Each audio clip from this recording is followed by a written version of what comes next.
Peace and welcome to the culture here on the Black Star Network. Folks, we got a great show. It is International Women's Day, and we're super excited about all the dynamic women we got joining us on the show today.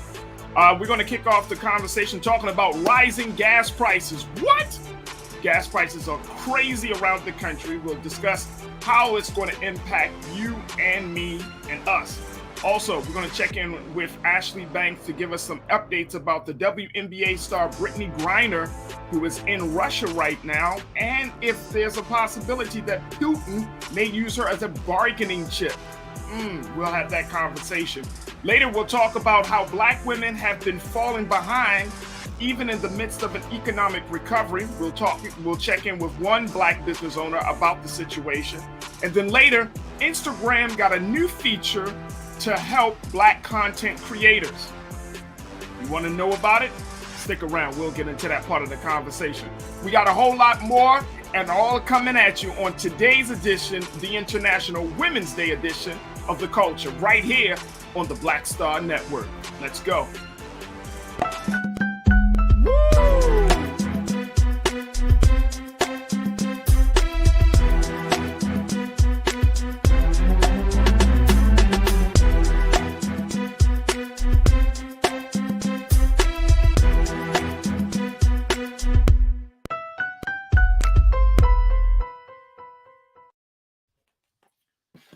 Folks, welcome to the show. Welcome.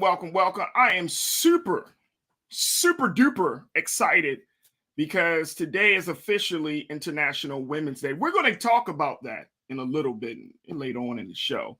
But this is a day where we celebrate all of the great attributes, the contributions, the great things that women have continued to do at home and abroad. And if you haven't had a chance to really thank a dynamic woman in your life, then today is certainly the day. It's not like Mother's Day, but it's just for those women who put themselves out there each and every day. Those women, I'm talking about mothers and doctors and lawyers. I'm talking about teachers especially. I'm talking about women who are doing the work to make society better. And today we just want to say thank you, celebrate them. Let's learn the history of all of these dynamic and powerful women that come into our lives and the history of all of these women that have brought this country so far along. So today is the day to celebrate women as we continue to celebrate women during this Women's History Month. So today I'm excited because I got all women. I don't have no dudes, no men. I got all women joining me today. But the first conversation, of course, is that as we talk about women, we got to talk about gas. We got to talk about gas prices. So many people are on their social media right now, just pretty much blown away by the fact that gas prices are crazy. On this side of the country, we're looking at gas prices nearly $5 a gallon. The average gas price is about $4 a gallon across the country. That's average, folks. But in Baltimore, and in other places along the East Coast, you're talking about gas prices being closer to $5 a gallon. If you head over to the west side, to the West Coast, I feel so sorry for you folks in the West Coast. I mean, $6 and $7 a gallon. Oh my goodness. Will there be some relief in sight? People are saying it's because of the Russia-Ukraine conflict. But guess what? No one cares what's happening across the water if you can't drive your car. We're going to have a conversation. Let's bring the culture crew, my dynamic team of young women that are doing some big things. I'm very excited to have them back on every Tuesday. First, we're joined by Iman Heath, who is an entrepreneur and activist, and Lise Winnie, who is the host of Millennials Anonymous podcast. Ladies, happy International Women's Day, ladies. Happy International Women's Day. Thank you. Hey, sis. Hey, how are you? I'm good, Charlie. Love your hair per usual. Mm-hmm. Oh, yes, thank you. Yes. Y'all looking both dynamic and great and all that good stuff. So, ladies, I don't know if I know both of you. I think both of you have a car, if I'm not mistaken. But even if you didn't have a car, you probably wish you never did have a car. So I just want to correct you really quick, Faraji. Gas isn't nearly $5. It is $5. I pay for premium gas, and when I tell you, I'm not okay whatsoever. Gas is $5. I used to exaggerate when gas was $3.15 and $3.25. Oh, gas $5 is $5. No, y'all, it's really $5.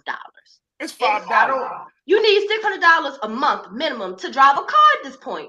Car note might be $200. Your car insurance might be $200. You said, wait a minute, how much are car notes now? Might be. I would say might be $200. Car notes haven't been $200 since the 70s. Listen, you need too much money to drive a car right now. It's ridiculous. No, car note. No, I think the average cost for car note, just very quickly, I think the average cost for car notes is about $400. Yeah, that's probably about accurate. I think the average cost is about $400, maybe $350, but I think it's about $400. But so let's throw in $250 a month for gas. Let's throw in $250 on top of that. Then let's throw in car insurance that's at least $200 on top of that. Faraji, I'm sick about it. I'm sick about it. Wait a minute. So, all right. So now let me ask you, Lise, with gas prices being at the price that they are in, does it making you rethink your routine, how you travel? I mean, yeah. I mean, when you have to pay like $50 per time you go, or 60 or 70, depending on the size of your car, it makes you think, well, maybe I don't need to go to the hospital right now. Maybe I should just wait. Like it really does make you second guess your choices of things that you're going to do. But I'm old enough to remember 2008. When this is y'all 2000 and late, like we've been through this before. Like this is not, unfortunately, this is not new. This is the same. I think the barrels, $130 per barrel, was back in 2008. There were so many people giving back them Hummers and all of those, the expeditions and big cars. I remember that. We're about to go back through that again, where you see people, luckily Teslas, and we have a lot of electric cars, because you know who's not complaining? People who drive in Teslas. They not complaining. Well, they're not complaining. That's true. But I mean, I do remember that time where, and this, the prices that gas is right now, it's actually has broken that record that was established back in 2008. So we are at a whole, like, really in an uncharted territory. Again, on the West Coast, they're seeing $6 and $7, and I want my Culture Club from YouTube and Facebook to check in about this. I mean, correct me if I'm wrong. I've seen pictures of they like $6.50, $7. If you ever been out to California, you got to drive. You just got to drive. You got to sit on that freeway. You got to move around, and it takes you about 30 minutes. It takes you 30 minutes to go everywhere around, just to go around a damn corner. And so, again, 10-lane highway, you still take 30 minutes. Wait a minute. All right, so 10-lane, yep, at least 10-lane highway take you 30 minutes. But what you said, Iman? In turn of the gas prices going up, like you said, you have to drive in most states. The Uber and Lyft prices have gone up. Even the group Ubers have gone up. Like, it's this domino effect is crazy. According to U.S. News, last year 245 million barrels we got from Russia as far as oil and petroleum, but most of our oil comes from Canada. But if that's the case, can we just be independent and, just work with Canada? Because they're up the street. Let's just work with Canada. We don't really have to participate with Russia. Well, they both. Well, I mean, that's part of the conversation. And actually today, President Biden announced that the U.S. will target, quote, he calls the quote unquote, the main artery of the Russian economy by banning the import of Russian energy products. So he said that they're banning all imports of Russian oil and gas and energy, and that that means that Russian will no longer be acceptable at U.S. ports, and American people will deal another powerful blow with his war machine. So the president warned that the move would probably increase gas prices across this country. So we dancing right now. We going back and forth with Putin, and then at the same time, when they see, I'm gonna go back to this analogy. When two elephants are fighting in the jungle, guess who gets Guess who gets stomped and trampled? The grass. That's us. We're the grass. We're just the grass and soil. We're the grass. Moving. Yeah. So when we look at this situation, I mean, many people are, and I'm being very serious, that people have now rethought their routine. I mean, if you got children in school, you got to take them to school. You know what I mean? Because some of us, they just can't walk to school all the time. If you got to go to work, you might be thinking, hey, I might do this at home. And the sad part about this whole situation is that we're still in a pandemic. That hasn't really been called off. There has been no major announcement said, hey, COVID-19 is over, y'all. We're still in a pandemic. Some of us are still trying to recover from that situation economically. And now with rising gas prices, it's putting a lot of stress and pressure on people who may not have all of the necessary resources, economic resources, where they got to end up, robbing Peter to pay Paul. Lise, what's your take on that? Of course, if more people are going to definitely reconsider their choices of where they're going, and because it's expensive, and not to mention just driving, but kind of taking back to Amon's point, it's going to impact more than just cars. You're talking about the cost of delivery is going to skyrocket. So now things like Amazon Prime and where they're going to get their money from when gas is high, they're going to raise the cost. So in the grocery store, you're going to see things get more expensive. You're going to see things get more expensive when it comes to delivery and transport and for the cost of goods and services. These things are going to start to add up. So it's unfortunate that we're just getting out of a pandemic, or they're saying endemic in some states. I think California said they're in the endemic, which is the end of the pandemic. But now we have all of this to deal with. The inflation is crazy. So I don't know, but hopefully we'll be able to do something, because we're not going to be able to keep with inflation. And then now these gas prices, no. People going to be asking, what's the least amount you can put in your car? No, and I mean, that's the other part, Lise, and I'm so happy you brought that up. We're in a pandemic. There's a war with a major superpower that has a lot of access to oil, and we're still in an inflation. An inflation we haven't seen as this high over the past 40 years. So you have those three factors creating what they call a perfect storm. I mean, it's not looking pretty for the American people. It's not looking pretty for the American people. And my hope, Iman, is that we unlike what we saw with COVID, we started off with this mantra of unity. The next thing you know, once the vaccine hit, it just became something totally different. So I'm not going to get into that. But the fact of, being in this place that this country is in right now, like the president is going to need to have people on the same page. And I'm looking forward to the polls. I'm looking forward to, after the dust settles and this dies down, if it dies down, whenever it dies down, what will be America's opinion about Biden, how he handled it? Are we looking at Democrats going completely Republican? Because when the Democrats and Republicans get mad at each other, they go cheat with the other party. So I wonder if that's going to be the case this go around, because we are being heavily affected. And like Lise said, as far as delivery goes, I was thinking of like Instacart and Grubhub and all those delivery places. If someone is driving is how they make their money. Imagine having to put $5 literally in your tank, a gallon, to deliver food, but they're not increasing your pay, or they're not increasing the charge they give to the customer, because they have to be reimbursed some kind of way. So it's when I say it's a melting pot that affects everyone, and hopefully we see the decrease in prices, but it's getting hectic out there. No, I'm so happy you brought that point up, because I think that is the other part. I mean, we were able to rely on Instacart, Uber Eats, and all of these like food delivery services at the beginning of the pandemic. Now, we probably won't rely on it.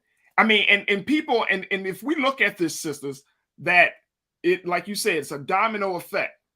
if people got to pay more for gas, then you got to pay more for trucking, for delivery. Then you got to pay more for the people that are going to do the delivery. I mean, it just keeps going. Look, people are checking in on our YouTube page. Christopher checked in, one of our longtime watchers. He said, wow, this ain't funny. No, it's not funny. You got to laugh from crying, though. You know what I mean? You got to like make a little joke because you got to now deal with adult decisions on how you're going to move, how you're going to spend your money. Mm-hmm.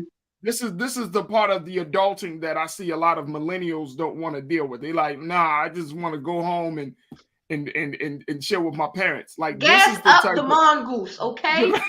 this Out the fire, is the the situation. mongoose. Yeah, this is the situation. Folks are checking in. My guy Damon checked in and he said $3.79 in Kansas City. So that's still relatively pretty simple. I need to get a book of flight. Y'all got what? Y'all got like good barbecue and stuff. $3.79 to Kansas City. Joynette LG, she said $7 in Los Angeles. Oh Jesus! $7 in LA. Look at that. You know what I'm saying? Like $7. I couldn't imagine. And look, and check this out. The president has to walk the fine line. And this is where I think a lot of people are going to have to, I think this is where the strategy comes in, Lise. The president's going to have to walk a fine line of trying to, quote unquote, isolate Putin, cut off any economic benefit to him and his administration and to the Russian country and to the Russian people, without squeezing the American economy. Now, some people are already saying that the impact of this hit at the pump won't be a long-lasting impact. But the way shit has gone in 2021, 2020, and now we're in 2022, it's hard for me to believe that anything is going to go according to plan. What's your take? I don't think it. At this point, just throw out the playbook. We just need to run whatever you got because the playbook is broken. Like, we can't even depend on it. But I will say that I do believe that they will be able to get these costs down eventually. Now, as far as inflation goes, there's not a whole lot, and I hate to be the bearer of bad news, but there's not a whole lot Joe Biden can do in order to get the cost of inflation down. But when it comes to gas prices, with the sanctions that they're going to put on Russia, and now they're banning those products, we are going to see this go up. So I'm hoping that at least, this is what I wish he would have done during the State of the Union, at least explain that to the American public. Like, hey, there's something coming down. I'm just telling you that things are going to get a little bit more expensive, and explaining that to the public. But, we will get out of this. He did not do that, I don't think, very well at all. And so eventually, of course, war is probably not going to last forever, but we are going to feel this for a while. And it's unfortunate that a lot of people are just digging themselves out only to just be going back down the rabbit hole with the rising costs of gas.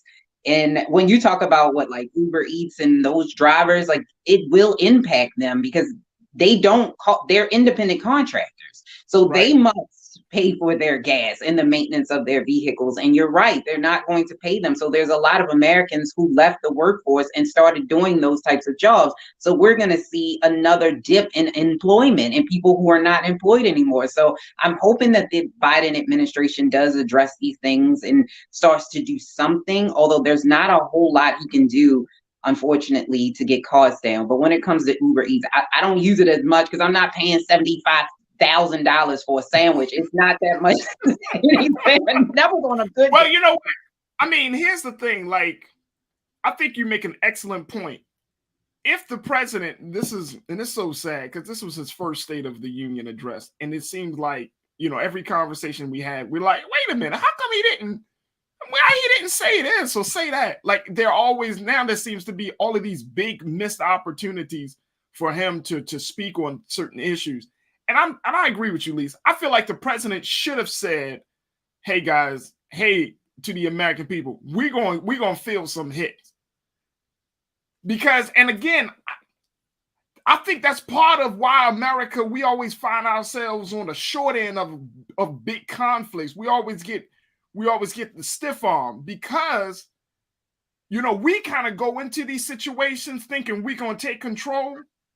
And then when it doesn't go according to plan, it's like nobody is communicating to the American people truthfully, saying, look, truthfully, this is what we're doing, but here's going to be the impact. Here's the outcome. Here are the possible consequences. I'm going to lay it out for y'all. Have a PowerPoint, something. The American people, like we are in grade school. Like, look, man, this is how this country is run. This is how oil production works. This is what we're bringing in. I mean, something. I know that it's a big situation. You can't, you know, squeeze it all in. But there needs to be something. Like, there can't be just rhetorics and saying we're going to get through this. Because people, unfortunately, Iman, can't see past the day. They can't see past the next 2 days. Today is Tuesday. They can't see past Friday. You know what I mean? They're like, oh man, I got to get through Friday. I got to get to the weekend. And they were already maintaining what we've been doing with the pay they were receiving. Now everything is going up, but pay isn't increasing. Yeah, that's the, like Lee said, people have been trying to dig themselves out to now only go back in that rabbit hole. And America feels like that cousin that calls you, hey, pull up, have a situation. You don't know the extremity of the situation. You get there, the house done caught on fire, people outside acting a fool. It's like, wait a minute, you didn't tell me all of this. You didn't warn me. So I think taking the direct approach with saying, hey, y'all, look, we know gas prices are going high. We feel you on inflation. We're doing what we can. Here's the plan. This is what it looks like. Then move on to the next subject. But like you said, at least touch it and make it seem as though we're being our plight as far as these gas prices is being acknowledged. Right. No doubt. And I think that's the type of communication. Again, I know people are checking in. They're saying, you know, Brock said, look, Brock Diamond, our president is trying, and all we do is nitpick. Sad state of affairs. No, it's not about nitpicking. This is not about nitpicking. I'm not going back and forth with the president and his messaging, his narrative, not going back and forth. We're not talking about that. I'm talking about, we knew the cause and effect. We knew Russia was going to go and attack Ukraine. We knew that there was going to be some blowback. Just let the American people know. That's one of the big things that this country does not do well in. We do not let the American people know what's going on the front end. Instead, we learn about stuff after articles, years, and all of this stuff has to happen. And then we're like, oh, that's what happened. Oh, damn, I didn't know that. But the presidents need to let people know on the front end and stop thinking that the American people don't have the resilience to be able to handle whatever is coming to this country. Like, we're just weak-minded individuals. They can't handle that, or we won't be able to say that, or no. Or look, if you speak truthfully about any situation, yes, the truth will hurt sometimes, but guess what? We will respect the leadership more if the truth is spoken more often. We will believe people. We will be like, okay, that was a hard pill to swallow, but at least they were honest. And now I can trust their judgment moving forward because they were honest at the very beginning versus all of this other stuff, Lise. I agree. And I don't dislike his speech. I actually think Joe Biden did better than I expected. And I get what he was trying to do. He did the laundry list that every other president has done in the past. But I think that because of the situation that we're in, the pandemic that we're in, we're in a war at the time. Well, we weren't in it. There was a war going on at the time of the speech. I think that this would have been a great opportunity to say, hey, you know what? It's about to get worse, but we're Americans. We can handle it. And there is a light at the end of the tunnel, at least that. But I'm not the person that's nitpicking because I get it. He came in at a time where I don't know. Like, he came in at a very tricky time, but I wish he would at least said, you might need to twerk something in order to get That is. We're going to end this conversation on that note.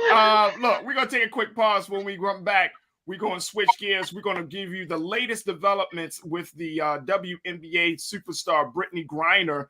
We're going to be checking in with journalist Ashley Banks to talk about that situation. And at the 4 o'clock hour, why are Black women still coming in last, even during an economic recovery? We'll talk to one Black business owner about her trials, her tribulations, her joys and challenges of owning a business as a Black woman in America. So stay with us. A lot to get to in the second 30 of The Culture right here on the Black Star Network.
Don't you think it's time to get wealthy?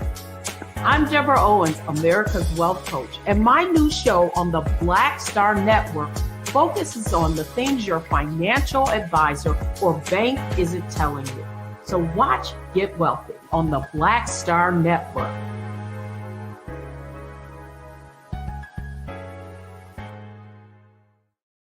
Pull up a chair, take your seat. The Black Tape with me, Dr. Greg Carr, here on the Black Star Network. Every week, we'll take a deeper dive into the world we're living in. Join the conversation only on the Black Star Network. Hi, I'm Dr. Jackie Hood Martin, and I have a question for you. Ever feel as if your life is teetering and the weight and pressure of the world is consistently on your shoulders? Well, let me tell you, living a balanced life isn't easy. Join me each Tuesday on Black Star Network for A Balanced Life with Dr. Jackie. We'll laugh together, cry together, pull ourselves together, and cheer each other on. So join me for new shows each Tuesday on Black Star Network, A Balanced Life with Dr. Jackie.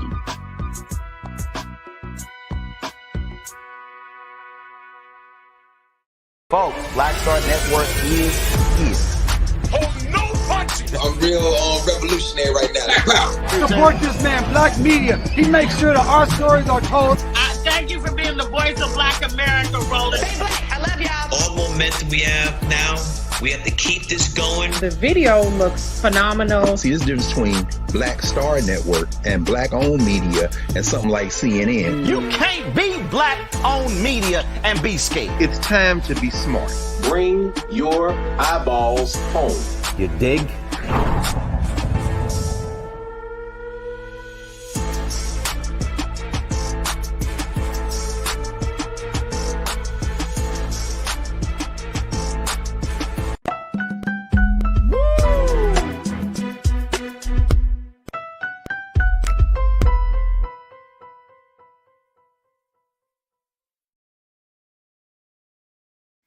Folks, welcome back to The Culture here on the Black Star Network. We're going to have this other conversation, something that has been developing over the past couple of days, especially in light of Russia and Ukraine going to war with one another.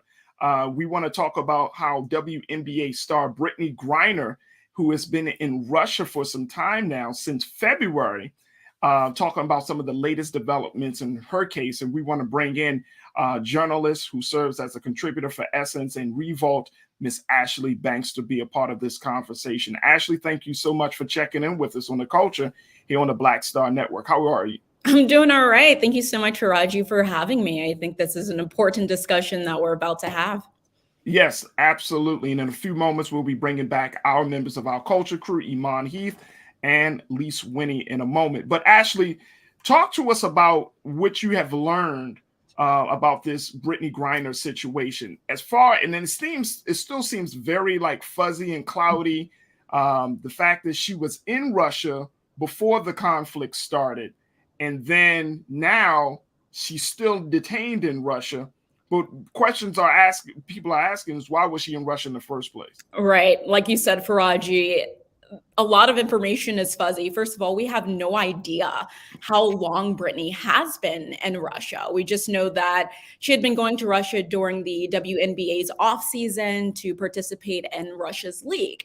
And there she was earning about $1 million annually. And she was only there to supplement her income, Faraji. As you know, WNBA players do not make nearly as much as NBA players. So sometimes they go overseas simply to supplement their income. And so all we know is that she had been there since February. She was arrested sometime in February for having vapor cartridges in her luggage that contained hashish oil.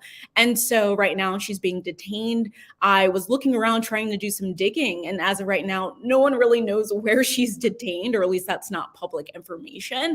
And basically, Russian authorities released her mugshot today. And so that's like the first time many people have even seen Brittney Griner. And over the weekend, that's when it became public that she was even being detained.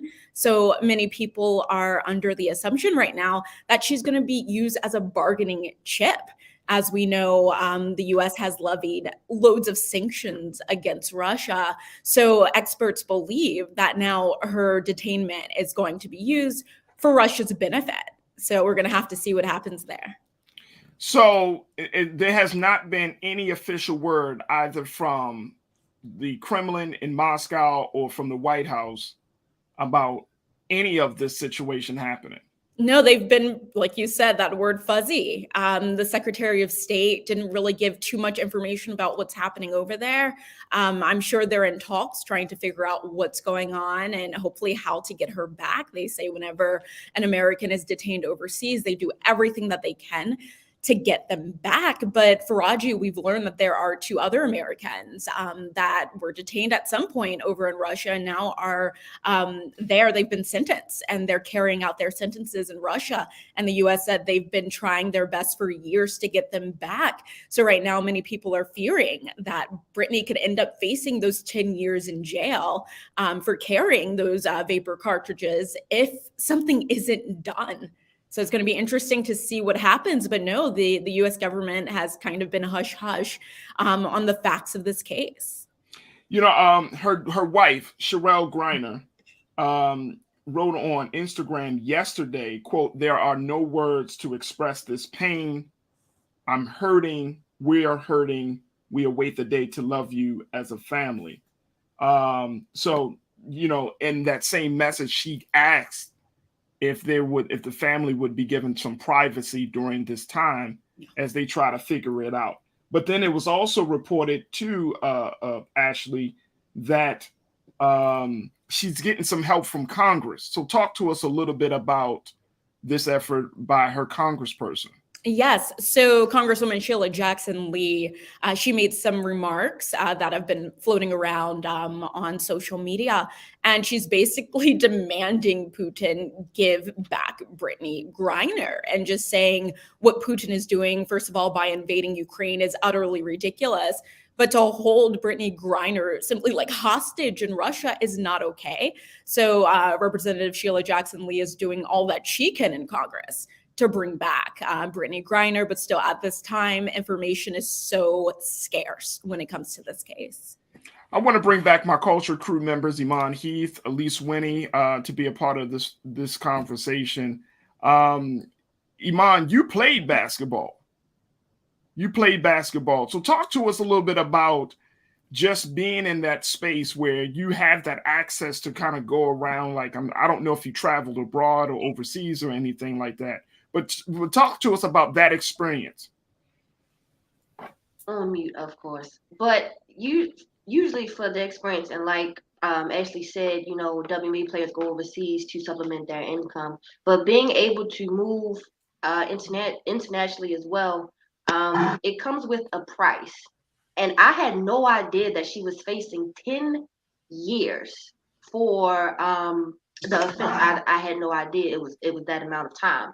But honestly, I'm gonna say it's the accountability part. You have to be able to be accountable for your actions, because again, when you are playing basketball, playing a sport, especially as a woman, there are of course double standards, but certain things we just have to triple check over to make sure we do not get caught up in the mix up or the mess, especially as far as travels. Because as far as I've learned, that WNBA players have to provide their own fund their own costs to fly and whatnot. So when you have those type of stipulations on you, especially the spotlight, because Brittney Griner is very popular WNBA player. She's a seven-time All-Star. So it's just, we gotta be way more careful than what we've been. But it's a privilege to be able to go from one country to the next to do something that you love to do. But it comes with a price. We got to be careful. So at least, and I think to the point of her wanting to go over across the waters to make some additional income, you know, some people may start to criticize that, or that could be a way, especially now, it could be a way to heighten the conversation that WNBA players need to get paid more, so that way they don't put themselves in precarious scenarios like this one. Yeah, I agree that, I mean, this is International Women's Day. We have seen that the women's soccer league now makes more money, so they were able to win that lawsuit that they had. I think that this is a conversation that we need to have. Women basketball players in the WNBA should be making more money. The unfortunate part is that the Americans, we say that, but we do not support the sport in the same way we support the NBA. If they don't have the marketing and the sponsors, and they don't have the people who are viewing it and buying the tickets, they're not going to get the higher pay. They're not going to pay them more. So as the public, we owe those WNBA players the same type of support that we give the NBA. Like, we need to buy tickets. We need to, share their content. We need to make sure that we're supporting them, so that the people at the top understand that people are going to pay to see it, and that people should put sponsors in the WNBA so that they can make more money. But absolutely they need to. I wish I could make a basket. The only baskets I know how to make, maybe a picnic basket, boo-boo, and yogi debate. That's it. That's all I think. Well, let me ask you this though, Ashley. With that being said, I mean, this is kind of hitting from within the intersection of pay, gender pay, politics, and in sports. Like it all kind of comes crashing together in this one case. From your vantage point, what's the possibility that those things can be addressed and that Brittney Griner can come home? Yeah, that's a great question. I did come across this report that said it had nothing to do with the pay. Of course, that's been a thing that people have been asking for years. But like your other guest just said, we have to support the WNBA for that to even take place. But I came across a report from an expert that said it would be in Russia's best interest to give Brittney Griner back, because basically their economy functions off of sports, just like ours does in a sense, right? And so over in Russia, when it comes to basketball players, they get most of their basketball players from America. It comes to American women. And so it would be in their best interest to send her back, because if they don't, then American women won't feel safe going to Russia. They're going to end up staying here and just not going and helping to boost their economy, essentially. And so it's going to be interesting to see how it plays out. But as we know, when it comes to Putin does whatever the heck he wants to do. And it doesn't matter how many sanctions right now that the U.S. is levying against Russia, or other countries are levying against Russia or have levied against Russia. But it's going to be interesting to see how that plays out, and if the conversation surrounding the pay with WNBA players versus NBA players actually becomes a real conversation, and something actually takes place in this country after this. So as of right now, Brittney Griner is a political prisoner. In a sense, yeah. And that's what a lot of people are saying, that she is a political prisoner, because once again, She was detained back in February at some point. We still don't know when that was, but it wasn't until this invasion took place that Putin even made the announcement that she was detained. So in a sense, yeah, you could call her a political prisoner. It's pretty sad. She went over there simply to supplement her income and to feel equal to NBA players in this country. And now, unfortunately, her safety is at risk and she could spend the next 10 years over there in Russia in jail. I mean, this is kind of very hard to wrap my mind around, just simply because I really, really hope and pray that Brittney is able to be released very, very soon. But I know that the tensions between the United States and Russia is very high. And, you know, with how things have gone, the language that's being used, just everything, it just seems like, you know, she might be sitting there. Hopefully she doesn't, but she might be sitting there for some time. And that's very concerning. Like, that is very, very concerning. Now, if they use her as a bargaining chip, and I'm asking all you ladies what your thoughts are about this. If they use her as a bargaining chip, is there any sense of what they might want from the United States at this point, Ashley?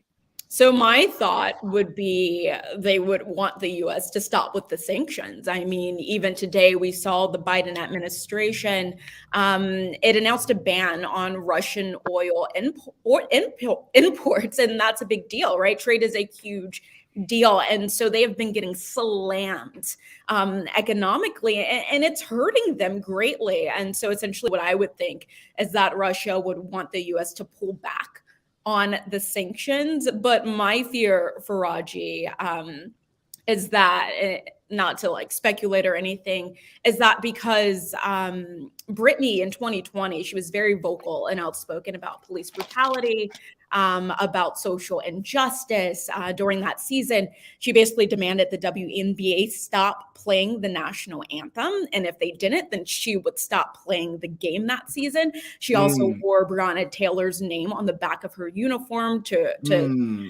bring awareness about what happened to Breonna Taylor. And so I am just hoping that she's not left out there to dry, because she was somebody who was outspoken about the issues in this country. She has said time and time again that she is proud of this country, right? She has pride for this country, rather. Her dad was a Vietnam vet. He was a police officer for 30 years. And before she became a basketball player, she thought she was going to become a police officer.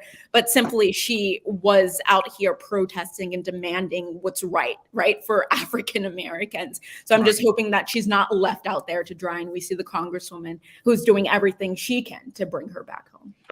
Iman, you got a question? Yes, just to follow up about the work Brittney Griner was doing before she got to Russia. I did also see, in fact, that Russia cracks down, that's the terminology used, on the LGBTQ community. So Ashley did hit something on her nose when she said it could be, you know, possibly the situation as far as holding Brittney as a political piece, but she also fought against, besides police brutality, LGBT community. So I think that could also be a part that's playing into it as well. For Putin trying to, whatever he's trying to do, make his point with her, but that could be a good reason as to why she'll be held. Can I jump in real quick? Yeah, go ahead. Really quickly, like you were saying, over there in Russia, they have very harsh laws against same-sex marriage. Like, it's banned. And so, like was just stated, yes, they could levy laws or penalties against her, in addition to the 10 years she could face for the drugs that she was carrying. I have a question too, if it's okay, Faraji. Yeah, go ahead. So I know that Trevor Reed, who is the former Marine who has been locked up in Russia since 2019, I know that they mentioned that his family was going to reach out to her family and maybe try to get something going, because they're saying, like, the Russian ambassador or the U.S. ambassador to Russia there actually said that his charges were completely false, like they were made up. Is there a possibility that if those two families, I'm not sure about the third American, if they are able to work together, if it could benefit Brittney in a way? Ashley? So I'm not sure as it pertains to that, but yes, there are two white men in Russia that are currently serving out sentences, and they say that they were sentenced on false charges. And what I believe could potentially happen is if they're not able to bring Brittney Griner back within the next few weeks, she could be sentenced to these 10 years. And we could see her carrying out this sentence just like these other two men, unfortunately. Mm. And one of the things too about this whole scenario, Ashley, is the fact that the team that she went over, and this was something that news outlets are starting to see, that the Russian team that she was over, that she was connecting with, may be connected to a Russian oligarch, somebody that has close ties to President Putin, and as a result of that, of these sanctions, will not be able to make moves and to make the type of decisions they need to make in order to get Brittney free. So how does that play into the situation that if her Russian team or her Russian benefactors, the people that brought her over, are oligarchs, and then now their money is dried up, they won't be able to make any financial moves. And then at the same time, here in America, we're not supporting Russia TV. We're not supporting Russia, expression of any kind at this point. How do we break away from that to make sure that the story of Brittney Griner gets out there to the people? Yeah, I think simply by doing what you're doing now, and there are a lot of people on social media who are doing everything that they can, but it's up to us, right, to pressure the government, our government, to get answers. We can't leave her out there, especially right now, what's happening with Russia. Putin is a dictator. Putin is going to do whatever he wants to do, like I said before. And although she did, Brittney might have had people in her corner that had close ties to Putin, they have to watch out for themselves. They have to protect themselves. They have to protect their bottom dollar, right? And their families. And so they don't want to get in between this. They don't want to have to, answer to Putin on this matter. And so it's up to us, the fourth estate, to really hold the US government accountable to do what they can. But it is against the law for the US government to bargain with American lives. And so it's going to be interesting to see what takes place here and if Putin really does use her as a bargaining chip and how the US responds. But better believe the Black community is watching the US government and their response on this. And it's up to us, once again, to just continue to pressure the US government and to follow through with the Congresswoman Lee, to see what happens here. I know Congresswoman Sheila Jackson Lee is a strong advocate of a lot of issues pertaining to our people, but I'm gonna be honest with you, Ashley. I'm a little bit nervous about holding this administration accountable, just because the track record of the Biden-Harris administration when it comes to matters that are highly important to us is not that strong. It's not that good. And so I'm wondering, how far up the totem pole, how much of a priority is the Brittney Griner case?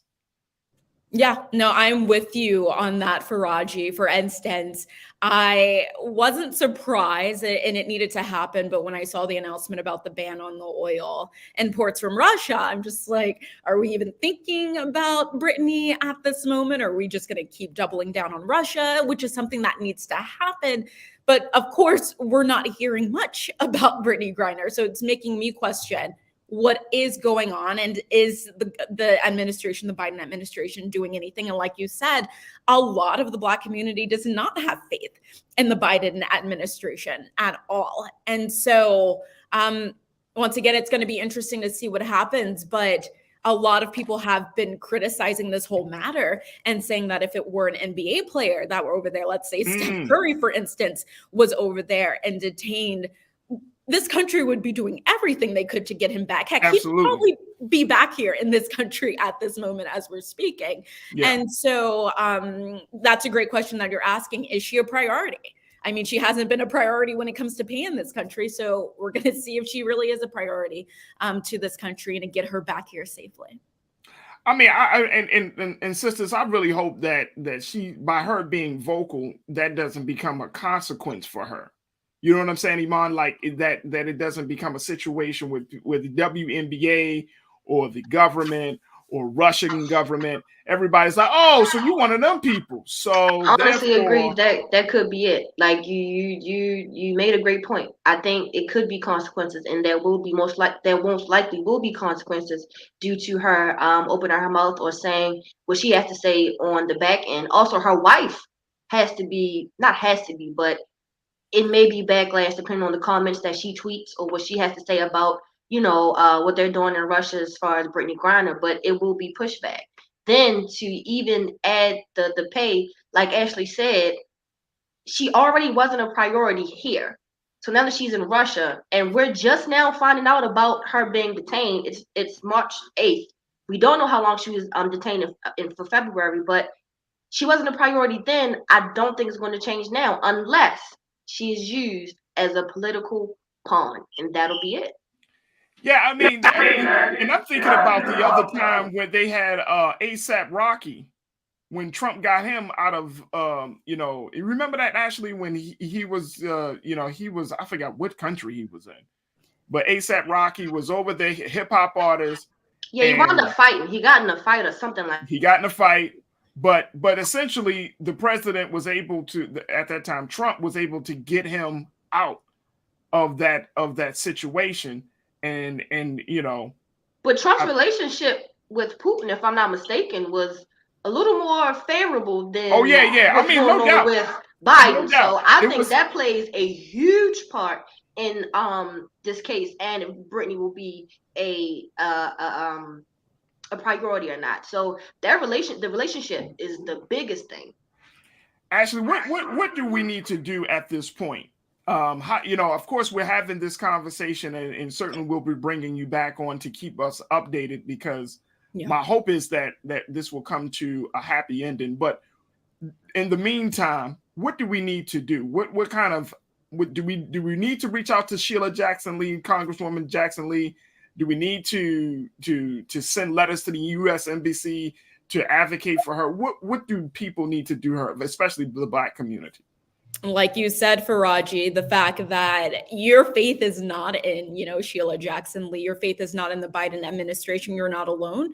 And like you suggested, yes, reach out to Sheila Jackson Lee, hound her, figure out what the heck is going on, make sure she's doing her job to bring back Brittney Griner. The same thing if you have ties to any politicians, if you have your local congressman's contact information, Senate, whoever, reach out and make sure you're putting pressure on them to bring this woman back. Reach out to the WNBA, see what they can do, see what efforts they're making. But it's unfortunate because it shouldn't be up to the people. It shouldn't be up to the Black community. This should be on the government because it is a political matter. It's a foreign affairs matter.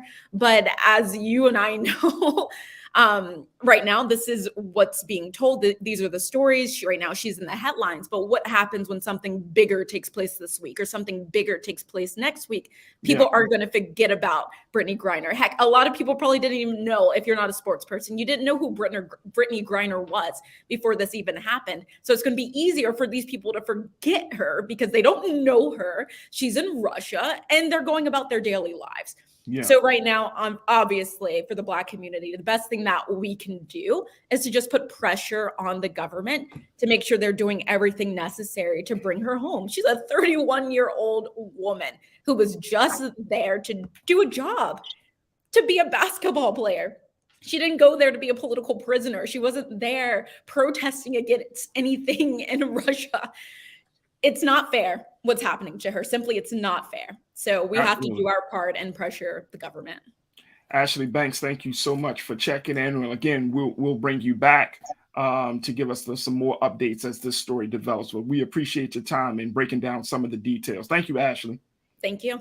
Absolutely. Folks, we got to take a quick pause. When we come right back, let's shift gears. Let's talk about how women, Black women in particular, are still feeling the brunt of not going ahead or being a part of the economic recovery process. We'll be checking in with a Black business owner by the name of Chantel Clee to talk about her trials and her joys during this time. So we'll have that conversation. And then later, let's talk a little bit about how we are planning to celebrate International Women's Day. We'll have that conversation. And did you know Instagram is going to be featuring a new feature to help Black content creators? We'll have that discussion as well. Stay with us. A lot coming at you on the second hour of The Culture right here on the Black Star Network. We'll be right back.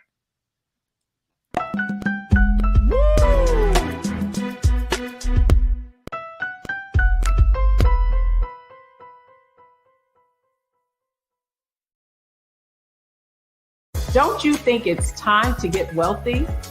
I'm Deborah Owens, America's Wealth Coach, and my new show on the Black Star Network focuses on the things your financial advisor or bank isn't telling you. So watch Get Wealthy on the Black Star Network.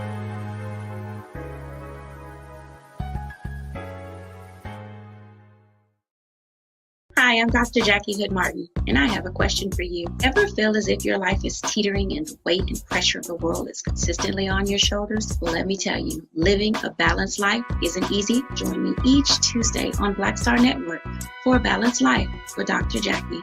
We'll laugh together, cry together, pull ourselves together, and cheer each other on. So join me for new shows each Tuesday on Black Star Network, A Balanced Life with Dr. Jackie.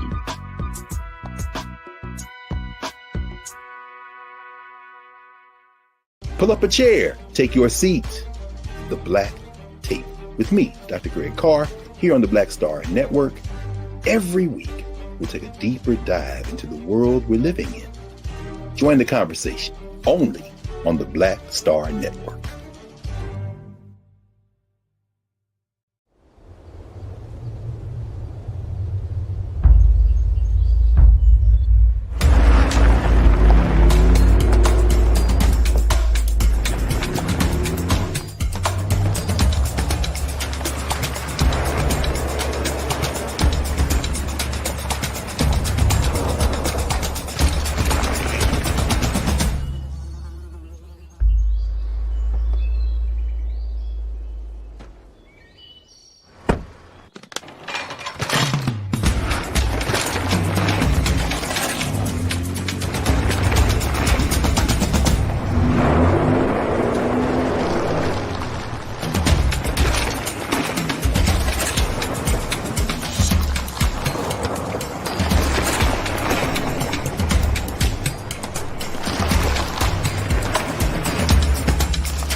Folks, welcome back to the second hour of today's show as we continue to honor various women who are doing fantastic things and also talking about the great trials and tribulation of women. We just finished the story around the case of Brittney Griner, who is stuck in Russia right now. Can you imagine? She's stuck in Russia, and we're still trying to figure out what happened, how long she's been there, but most importantly, how can we bring her back home? And so, again, folks, as you heard our contributor Ashley Banks talking about, just some of the big struggles and the obstacles of getting her back, and we need to make sure that we put the necessary pressure on the Biden-Harris administration. Calls to the U.S. Embassy, calls to Congresswoman Sheila Jackson Lee and others to bring the story of Brittney Griner, to the forefront. Doesn't matter whether she plays for the WNBA or not. She's a Black woman who is in a country that may not see her and look upon her favorably. And so we just need to make sure that we galvanize and organize and use our respective platforms to bring Brittney Griner home. All right. But we want to switch gears in this next conversation because As we are celebrating International Women's Day, we're also finding that women are still being put to the side. And we're finding that, and this is the case in the when you're dealing with the issue of business and women moving progressively. According to the Bureau of Labor Statistics, Black women were one of the groups hit the hardest by unemployment. The BLS stats show that February had been a great month for the economy since COVID, but Black women in particular continue to struggle. The national unemployment rate fell from 4% to 3.8%. However, even with the increase of more jobs, Black women were still left behind. I want to bring back my culture crew, Iman Heath, who is an entrepreneur and activist. And then we're also joined by Lise Winnie, who serves as the host of Millennial Anonymous podcast. And in a few moments, we'll bring in Chantel Klee, who serves as the president and executive producer for Chantel Klee Productions, and giving us her insight about the situation. But very quickly, Lise, when you look at how Black women are left behind during this economic recovery, why is that?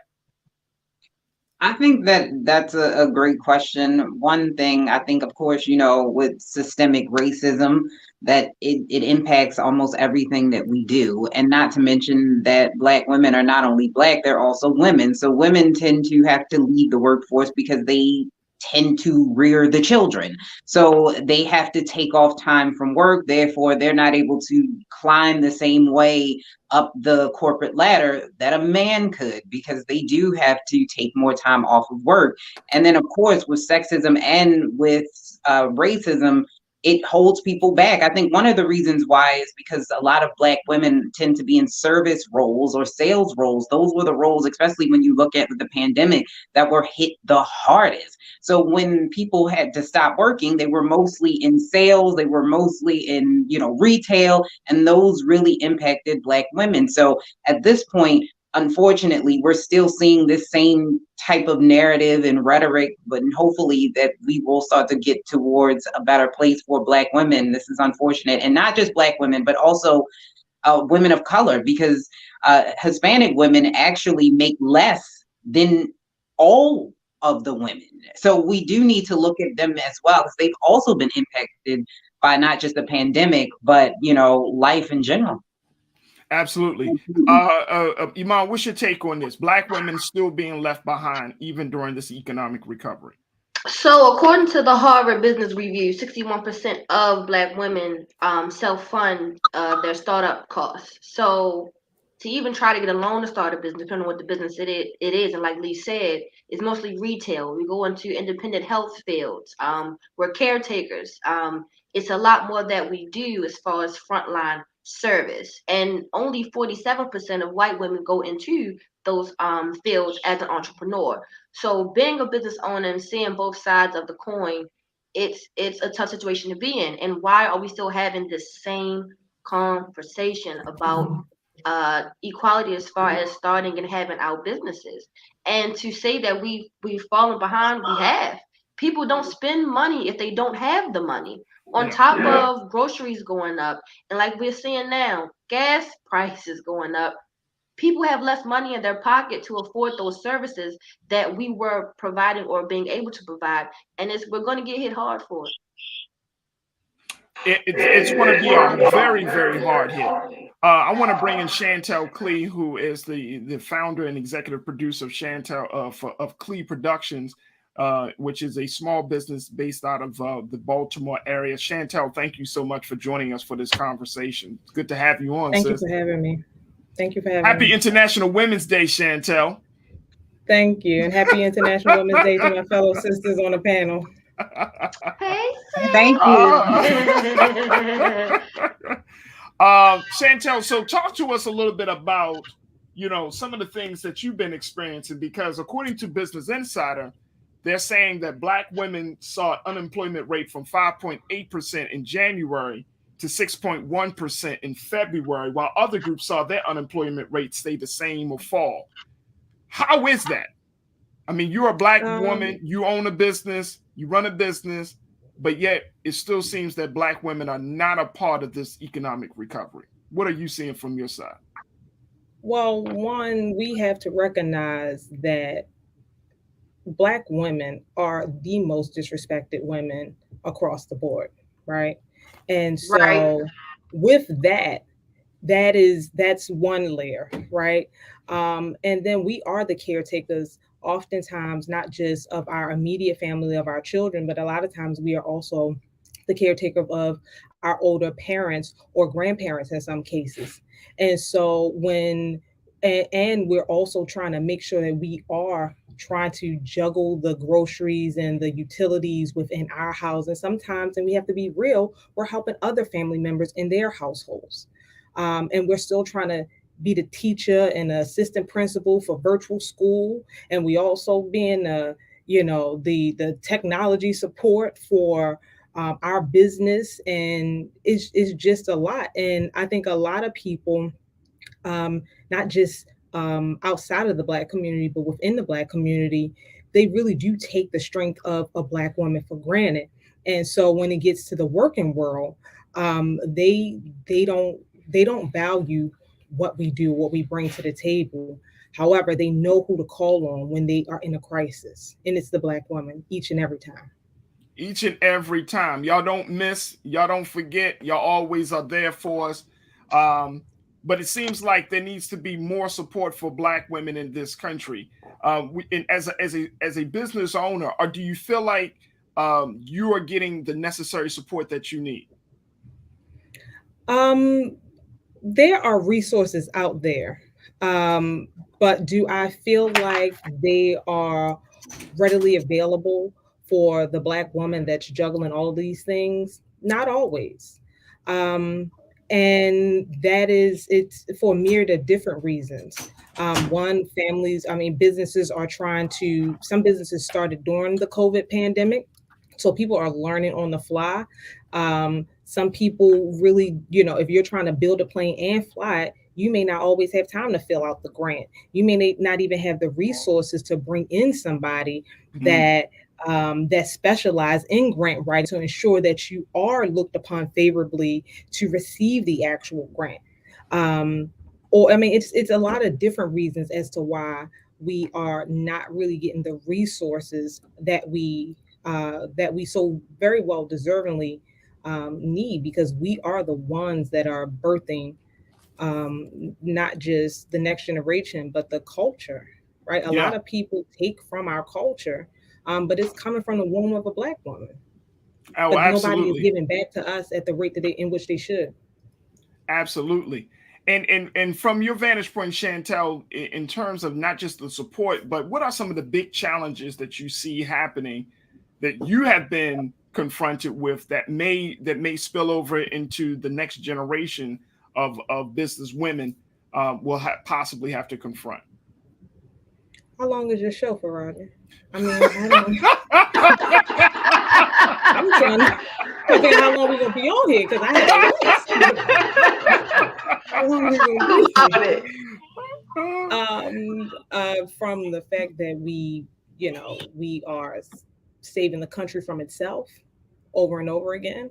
The challenges in just making sure our kids are properly educated, or making sure that we actually even have, food that provides proper nourishment in our community, having elected officials that represent us, the environment. I really feel like that was a setup question for Raji. I don't know where to start. Because we have so many different elements that affect the Black woman, which then trickles down to the Black family, that we're just underrepresented and just constantly just overlooked and disrespected.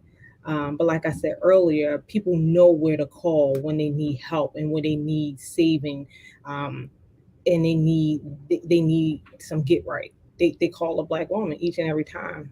And so unless we, and this is not a part of the question, but I do appreciate that we, have a beautiful, dreaded chocolate Black woman that could possibly be on the Supreme Court next, right? But getting there, why are we still making Black history in 2022? Well, I mean, and I'm gonna let my sisters, speak to that, because I ask the same question all the time. Like, we're still being first in 2022, at least. Like, what's going on with that? I think that the question is there not enough opportunities given to Black women, and I think it's also, or Black people rather, and I think it's also a level of exposure. Unfortunately, because there is this limit to what a lot of people think that Black people are able to do, or Black women are able to do, they don't always get the exposure. If you go out, and I used to be in the nonprofit world, and I in workforce development, and you talk to the children, Black children, and you ask them what they can do, they think it's like 5 things. So if you don't know that the limit is not the sky, you're not going to say the sky is the limit. You're going to stop right there. And I think that that's also something that we need to make sure that Black people and Black girls understand that you can be a scientist, you can be a doctor, you can be an engineer, you can do these things, even if you don't see anyone quite like you that looks that way. But it is definitely an uphill battle, because we have to constantly prove that we are competent no matter what. And it's unfortunate that even in 2022, that is still the case. And Shan, yeah, go ahead. Oh, go ahead, Iman. Go ahead. What boggles my mind about this, like you ladies are saying, 1/4 of Black women in the general population have a college degree. 3/4 of Black women that are entrepreneurs have a degree. So even with a paper saying, I'm good at this, I'm great at that, I have expertise in this, we still don't get those equal opportunities. We're told to push, go to college, do this and do that for 4 years, then graduate, get your doctorate or get your master's, but we still aren't afforded those same opportunities. And again, it's a systemic racism that's been going on forever. And like Lee said, add on being a woman. So on top of my skin color being an issue, now my sex is an issue, because I now may be looked at as incapable. I mean, I have the same potential as a man, and this opportunity that has really swayed while we're still having the same conversation in 2022. And I think, to your point, Iman and Chantel, I know that the work that you do, I mean, you do event production, right? But you have a team, because I've worked with you on this. You actually have a team of other Black women that you lead to do this work. And I mean, it seems like you make an effort to bring on competent, qualified women and men, of course, but you really do make an effort to make sure that Black women are put in the space where they can succeed. And do you think that's the secret that's the secret to success for like the real secret to success is you bring on the best people that can help you succeed, right? You want your business to grow, you want your brand and your name to grow, and ultimately as a business owner, I want my clients to be pleased. But oftentimes we just know what we're doing. I mean, I hate to say it, like we woke up like this, right? And so don't hate to say it, Chantel. Don't hate to say it. I won't. I mean, I just want everybody to know, like, people come to us for a reason. It's not just because our melanin is beautiful, because we know what we're talking about.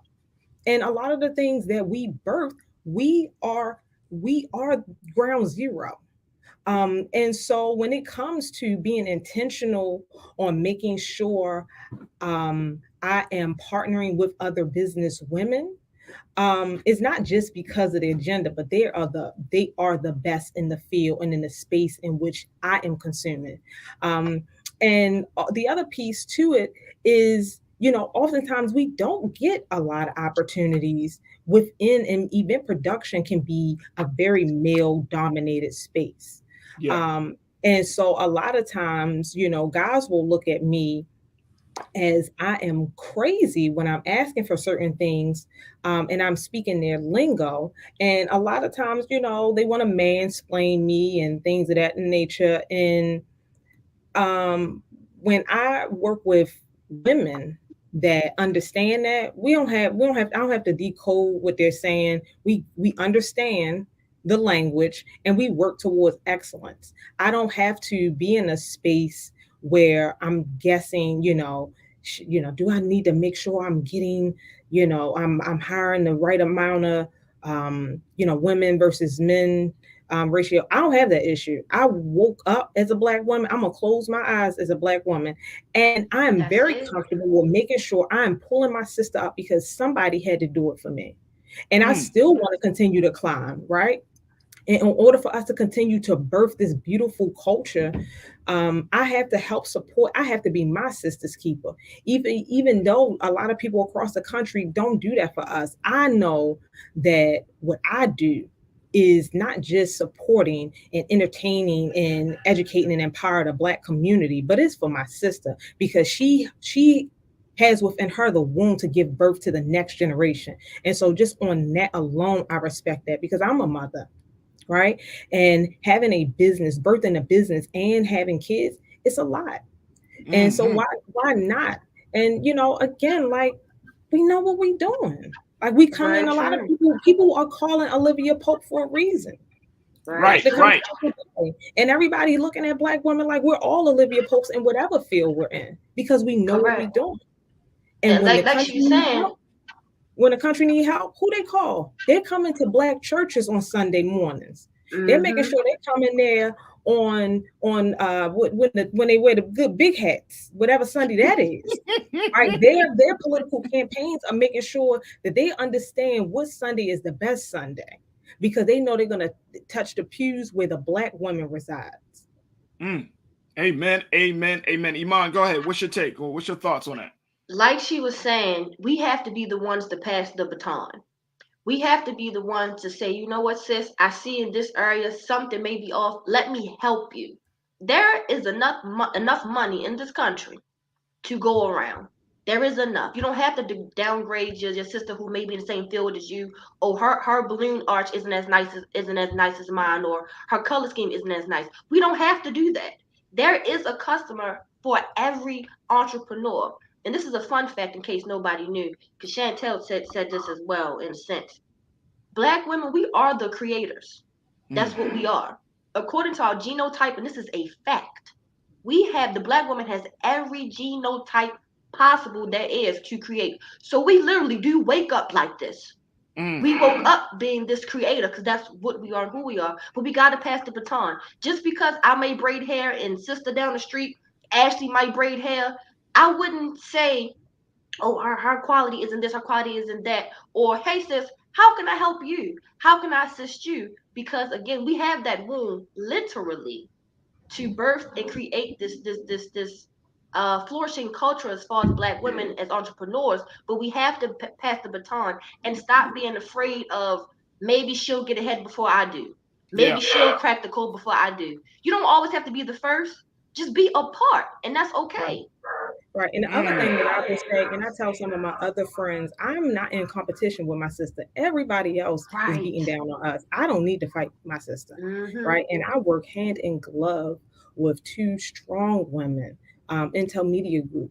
And when one get a project, we call the other. When the other get a project, we make sure we are each other's keepers, because a lot of not just the world, but again, sometimes Faraji, and I don't want to say this I hate to say this on your show, but Black men don't look out for Black women the way that they should. No, say that. Say that. So we got to make sure we have each other's back. And so we always say, if you can get a bag, sis, I want you to get the bag. And even if I'm not on a project, let me know how I can help you. Because what I know for sure is that we live in a country where they print their own money. And so there's no way in the world that if you getting something and I don't get it, that I have to hate on you. Absolutely not. We got the rest of the world hating on us. We need to band together. So if there's any way that I can lend my time and talent and efforts to help another sister, that's what I'm here to do, because I give from a space where I would want somebody to give to me, because I don't always know it all. Right. And as I continue to grow, whatever I have and whatever I've gleaned from other people, I want to sow that seed into another, or to another Black person, to another Black woman, so that they can continue to grow. And the other thing, more importantly, what is for me is for me. And what's for my sister is for my sister. And so me hating on another sister is not going to stop the blessings that I have for me, because just like these glasses I have on my face, my prescription is for me to see through. That's what God gave me. So what He has lined up for me is for me. And if I give my sister my glasses for her to see through, she's not going to be able to see through. You know why? Because that prescription is not prescribed for her. She has her own glasses. She has her own lens to see through. She has her own journey. But who's to say that I can't help to make those corrections? You know, when the doctor is you're in the doctor's chair and they're flicking the different little nozzles or whatever. Why can't I be that person to help make the adjustments to make it a more cleaner or crisper or a smoother path for my sister? Because the way in which I give is the way in which God gonna bless me back. So I want my sister to win. When my sister win, I win. So when we look at this situation, Lise, and hearing Chantel, I'm inspired, you know, but I think one of the big things is that, you know, if Black women aren't getting support from the industry, and then Black women aren't getting support from the community or at home, then there's still some work that needs to be done, especially bringing Black men into a space to respect the Black woman enough to want to support her. Because some men still are old school in their thinking that, oh, the woman can't make more money than me, or a woman can't make greater progress than me, therefore I'm not going to support her, you know? And that's that foolish, misogynistic type of thinking that has kept us in a place where we can't thrive, at least. And that's something I'm for this show. My biggest show, some people have always kind of gotten on me about, you know, when you so for women. Yeah, bro, because I know that we as Black men, I know how we were broken down. I do understand that, but we don't have to stay down and then at the same time bring our sisters down, bring our wives down, bring our mothers down, bring our aunties down. So how do we make things a little bit better and smoother for women? I think you kind of nailed it, hit the nail on the head. You have the communication has to be there, that women are not a threat to Black women are not a threat to Black men. In that way, it can't be us against them, and if they succeed, we can't succeed. So having that open dialogue and the communication and making sure that people know that you can run your life the way you want to, because I think sometimes men get into this old school, that's the way my grandfather did it, so that's the way it has to be, or that's the way it used to be, and that's the way it has to be. And so making sure that everybody understands that it doesn't have to be that way. And then also when it comes to helping out Black women, making sure that we are passing things, because Black women do hold most of the student loan debt. So making sure that there are bills and things to help Black women with student loan debt, making sure that Black women who are the fastest growing entrepreneurs or the business owners, making sure that they're getting support. We're seeing more and more companies that are offering them loans and offering them grants, but we need more of that. And we need people to go out and support. If you see that there's a Black woman or Black owned business, make sure you support that business and you share it. And not just sharing a business because the person is Black. I want to make this very clear. You share the business because the business is good and it just so happens to be owned by a Black person or a Black woman, because that's how you are able to really make things move forward, so that people know that there's really, really great Black women or female business owners that are doing great things. So making sure you have the open communication, dialogue, and support amongst the community. And I think that's what will try to start to move us forward. I love it. In this world. Yes, ma'am. Can I add two things? Sure, please. One, it was the Black women during the suffrage movement, right, that made sure that Black men were no longer counted as 3/5. Black women did that to make sure that we all had the ability to vote as whole human beings. I don't know the name of the male suffrage movement that did that. It's the Black women, right? And you know, we're making sure that we're highlighting. We're making sure we're highlighting I can't even think of the baby, the Susan B. Anthony's, I think it's the other white one, but it's Ida B. Wells, her brains and intelligence, and all the other Black women that were backing them. That's what really pushed it over the edge. And even once we did that, they still tried to put us in the backseat. They were like, all right, we got here, y'all still Black women, y'all can sit in the back.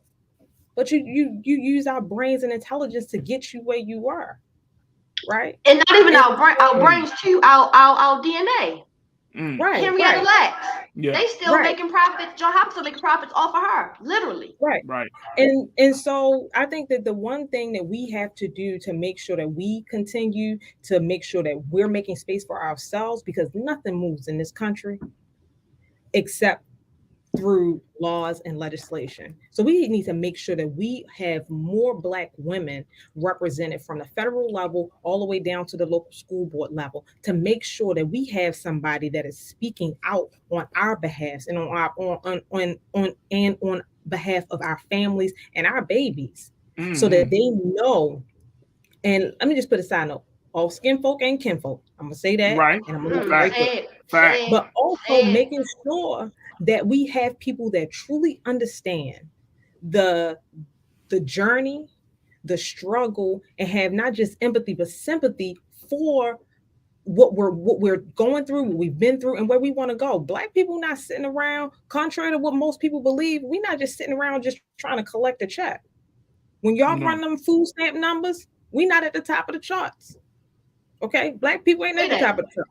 Say that. And then the other thing too is making sure you are intentional. Black people outspend every other demographic. We run this country through our dollars, not just through our dollars, but through our votes. So if we're not being intentional on making sure we are spending our money in our community, we're going to keep having this conversation because we're not being intentional. Now, we'll go into a store and let a white company or a white establishment disrespect us and our dollar, which is our voice and our vote, and keep coming back. But let you go into a Black establishment and they are late for whatever reason, or they're behind. You want to drag that individual, you want to drag that company, but you don't go back to support them. And then you're back in the same cycle, fussing about what's not right with your community, what Black people are not doing. You did not take the time to say, hey, brother, hey, sister, this was my experience. This is how you can improve. And making sure that, I'm going to come back and I'm going to bring somebody with you so that we can go through, what customer service should look like, or whatever the experience is, how you can come back to support. Because one thing that we don't do is be intentional on making sure, or what we haven't done. I won't say what we don't do. What we haven't done on a consistent basis is making sure that we come back to support other Black businesses. And we really do have to realize that money is printed in this country. Go straight down $2.95 to the Mint. Go ahead.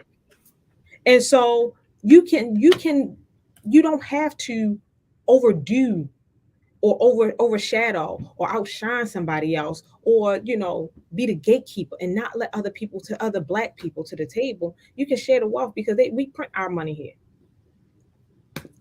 Chantel, I couldn't have said it better myself. I am just so grateful for your time today because I think you gave a perspective, but most importantly, you've inspired a lot of us to think differently about the role of Black women, even though Black women are behind, economically, according to the reports.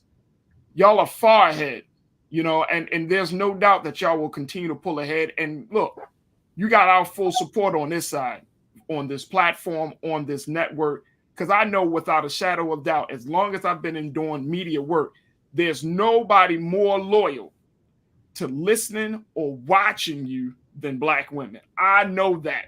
I absolutely know that. And so it would be absolutely insane for me to not just speak to your interests, but to create a space where these conversations could happen. So I'm just grateful, and I thank you so much, Chantel, for your time today. Thank you for what you're doing for other sisters. Absolutely. Because these sisters right here, Lisa and Iman, they're gonna keep me in check, Chantel.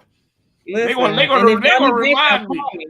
Listen, I don't mind gathering him. Let's get it together. It's appreciated. And then I got the other one who's not on here. She will keep me in check as well. My wife. Right. So that's all good. Chantel Clee, who serves as the executive producer for Clee Production. You can find her on Instagram and Facebook. But Chantel, thank you so much. We'll certainly bring you back here on The Culture on the Black Star Network. Appreciate you. Thank you for having me. Absolutely. Folks, we got to take a quick pause. When we come back, let's talk about what Instagram is doing to benefit Black content creators. We'll have that. And of course, trends, posts, and doing the most. Stay with us.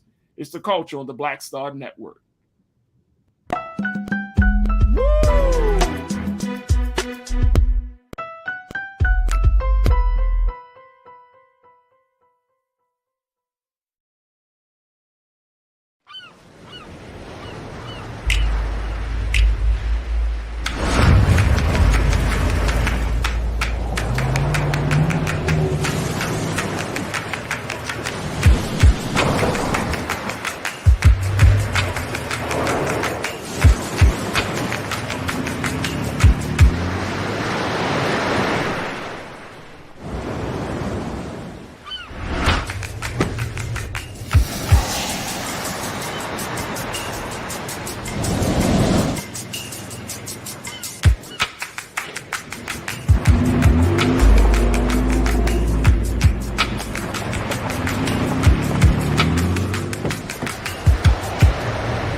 Hi, I'm Dr. Jackie Hood Martin, and I have a question for you. Ever feel as if your life is teetering and the weight and pressure of the world is consistently on your shoulders? Well, let me tell you, living a balanced life isn't easy. Join me each Tuesday on Black Star Network for A Balanced Life with Dr. Jackie.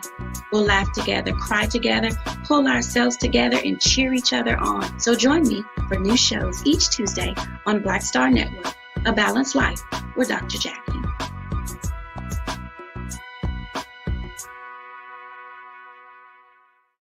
Pull up a chair, take your seat. The Black Tape with me, Dr. Greg Carr, here on the Black Star Network. Every week, we'll take a deeper dive into the world we're living in. Join the conversation only on the Black Star Network.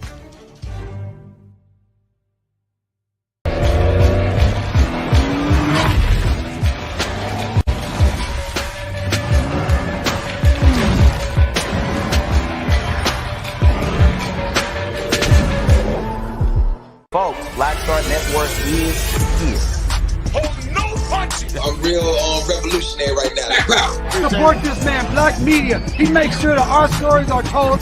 Thank you for being the voice of Black America, Roland. Hey, Black, I love y'all. All momentum we have now, we have to keep this going. The video looks phenomenal. See, there's a difference between Black Star Network and Black-owned media and something like CNN. You can't be Black-owned media and be scared. It's time to be smart.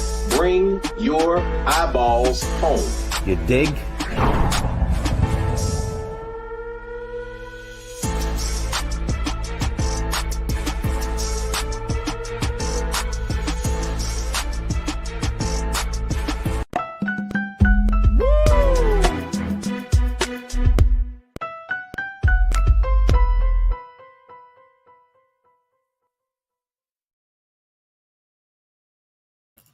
Folks, thank you so much for joining us here on International Women's Day. Now, I want us to have a conversation about technology, as we know that oftentimes Black folks are not a part of the conversation when it comes to social media and the impact of social media. Recently, we saw that there have been a number of Black content creators that have decided to take their talents and move elsewhere because they found that the current platforms, Instagram, TikTok, any of those social media platforms, those platforms have not accurately put out their work, and most importantly, have not paid them well for their work. There was a study that was recently done it was published by a company, a communications company by the name of MSL, and they did this study that was published in December of last year. And they found that twice as many white influencers, and these are the people that you see on social media who might be talking about a product or who might be trying to sell a service or who might be talking about a particular cause to influence you and I to join that cause.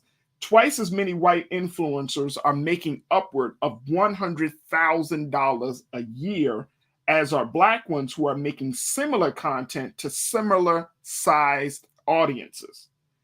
Now, this report that was also done with an educational organization by the Influencer League found that the report also found that a 29% pay gap, 29% pay gap between white creators and all creators of color.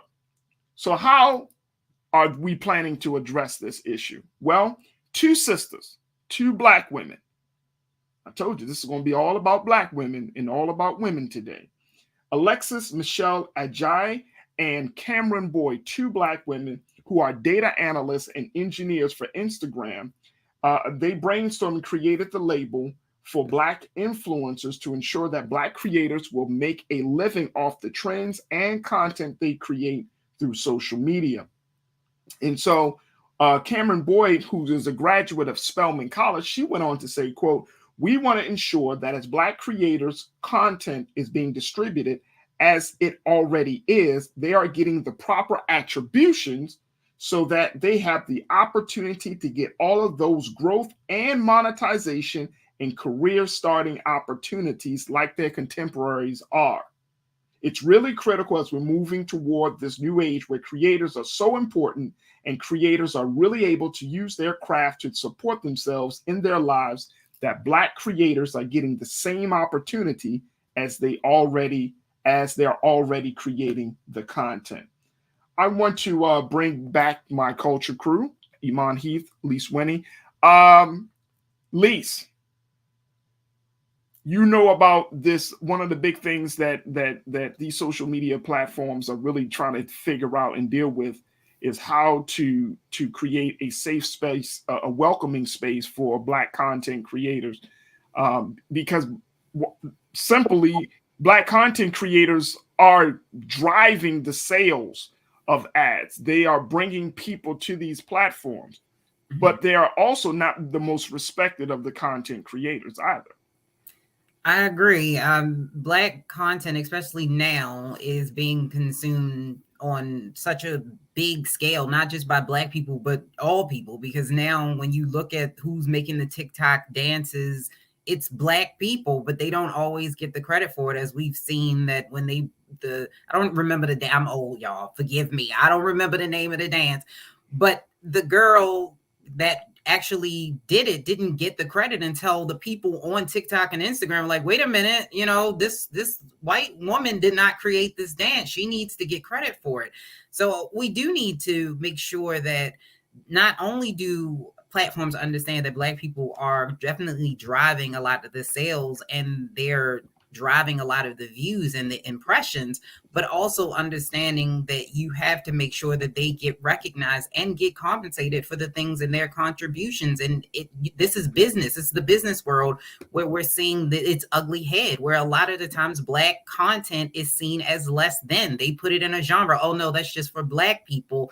And then we've seen this for years and years and years, that black music has been ripped off and then remade by a white person who got way more credit for it. So hopefully that companies will start to understand that you cannot devalue black content and black people.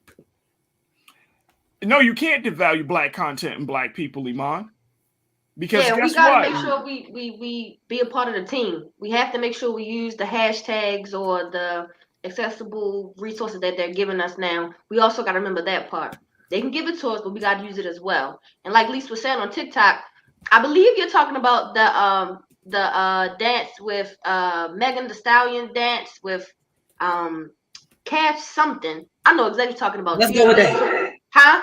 Let's go with that one. Yeah, we're gonna go with. I think that's what you're talking about. Yeah, they wound up getting their credit for it, but after everyone made a big deal about it, so we just got to keep that ball rolling. It's a good ball. It's moving, but we just got to keep it rolling. Don't forget to add those hashtags and whatnot when Instagram does give those like buy black. I don't know if you want to call it I don't know the hashtag or what they call when you press that little paper thing in the corner, but we got to use it. Got to use it. Got to use it. Got to use it. Yeah, I mean, and I think that it's not just about a hashtag as much as it about creating awareness, right? It's just as important about in a few moments, and Keenan, if you can pull up that, I want the people to see these two dynamic sisters they're changing the game at Instagram. Because let me just tell y'all, folks, women, particularly Black women, are not in those tech spaces to think about Black content creators. I always go back to this. When you go on social media, this is the mind of white men, young white engineers, brilliant, but they're not thinking about Black content creators. The algorithms don't think about what we as a people in our culture. It doesn't take those things into consideration. A lot of us don't even understand what the algorithm is. I just caught on to what the algorithm is and learned about it, I want to say the beginning of December, just catching on to the trends and the reels and the certain sounds to use and what time to post and what hashtag to use and what order. It's a equation to it all. A lot of us don't even know. So like you said, we need to be more considerate of those Black content creators who don't get thought about because of who engineers the platforms. No, absolutely. And those content creators, Lise, I mean, when we're talking about the dollars and cents, I mean, if white content creators are getting upwards of $100,000, twice as much as Black content creators, pretty much for the same content, that's a huge disparity. That's a huge problem. And, I know one thing that Brother Roland talked about was, going to Fanbase and using that app. But again, a lot of times we're not going to go to those alternative spaces, Black-owned spaces, because why? We don't believe that the quality is there. We don't believe that the capacity is there and all of those things. And so we come back, we might jump off for a minute and be like, oh, no, I'm going back to Instagram. I'm going to get more likes on my pictures for that one. Or I'm going to go back to Facebook. And it's fine. And we want to do it, but we can't give up the ball. We can't stop pushing for diversity. We can't stop pushing for Black content to be out there on the forefront. Yeah, I agree with you 100%. When you look at it's not even just, I think, the Black apps, because unfortunately white and Black people alike devalue Black things. So if it's Black owned, we look at it slightly differently. We look at it with the side eye. We think you can get a discount if you walk into a Black establishment, or it's not worth whatever the product is that they're selling. So I do agree with that, I think. But also, when you're looking at influence, you need the bigger stars and influencers in order to get on those apps. It's going to be very hard for a Black influencer, because if they are making money, now that most of them aren't, for them to give up that paycheck in order to move to the next apps without a guarantee that they'll be able to make any money at all. So it does take the people at the top when it comes to influence in order to make a difference when it comes to apps and getting people on those apps. But when you talk about engineering and getting into IT, we do need, and this is again making sure that the girls, Black women and Black men and boys know that this opportunity is out there. If you don't see anybody doing that, you don't know that there's an opportunity to do it. So making sure that our children also get that exposure so that we can sit in those seats. Absolutely. Before we wrap up the segment, Keenan, if you could please pull up, I just want to see, look, these are the two sisters behind this effort. These are the two sisters behind this effort, folks. Data analysts for Instagram. They look so relatable. Like they look like, you know what I mean? They look like somebody you have a glass of wine with, right? Yes. Pour the tea, sis. Absolutely. But this is Sister Cameron Boyd. And this is, let me make sure I get the other sister's name, Alexis Michelle Ajayi and Cameron Boyd. So these are the two women, data analysts, engineers for Instagram. These are the two women behind making sure that Black content creators are getting their proper respect and getting the money for their content. Black women being the backbone yet again. You got to be at the table. Look, let me tell you. If never crap on someone who wants to get into the tech space, especially Black women. Black women are so needed in technology, in the tech space. It's crazy. It's an industry that is dominated by young white males. And so it is important that our sisters understand that, yes, you can have beauty and all of those things, but if you are want to be an engineer, if you want to be in technology, there is a place for you.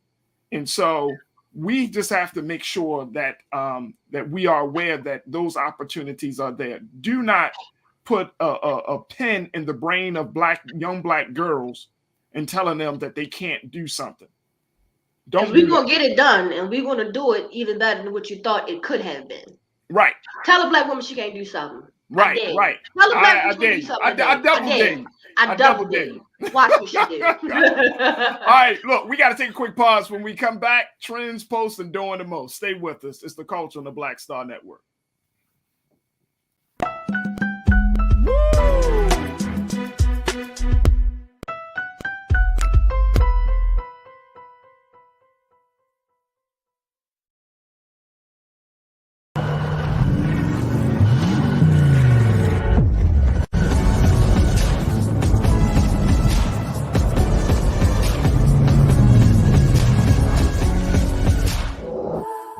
Don't you think it's time to get wealthy?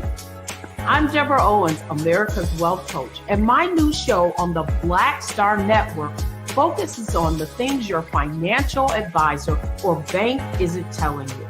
So watch Get Wealthy on the Black Star Network.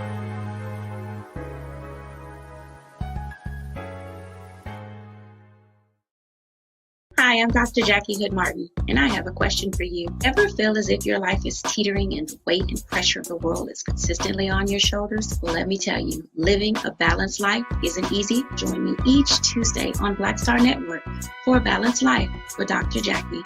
We'll laugh together, cry together, pull ourselves together, and cheer each other on. So join me for new shows each Tuesday on Black Star Network, A Balanced Life with Dr. Jackie.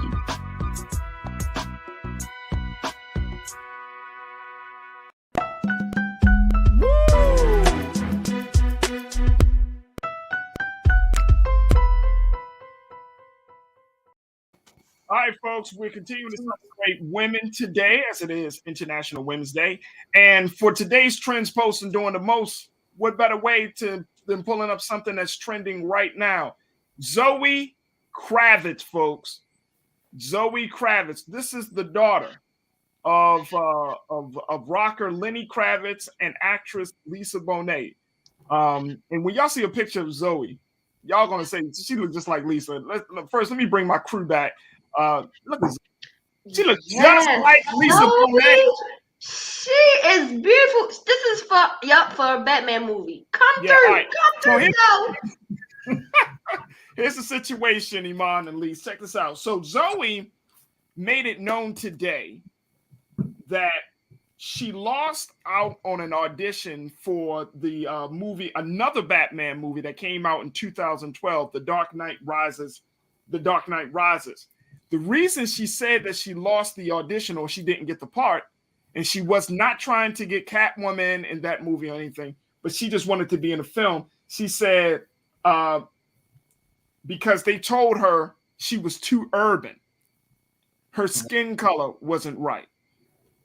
For Zoe Kravitz? Like, what is Zoe Kravitz?